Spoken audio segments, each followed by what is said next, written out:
अरे सवेरे लागी घोड़ा माया चर पसारी ना, अरे आचर पसारी ना, हम तमांगी लगाया माया चर पसारी ना,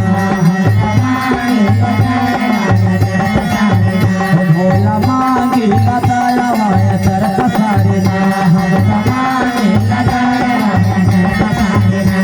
अरे सासुर जी के दिया भोला रोजी रोजी गारवा की सास जी के, अरे सास जी के दिहा अमर सोहागवा सास जी के ना, दिहा अमर सोहागवा सास जी के ना।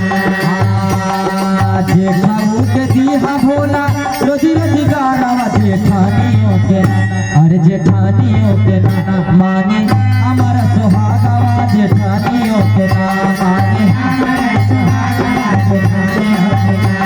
अरे देवर जी के दिहा भोला रोजी रोजी गारवा देवरानियों के ना,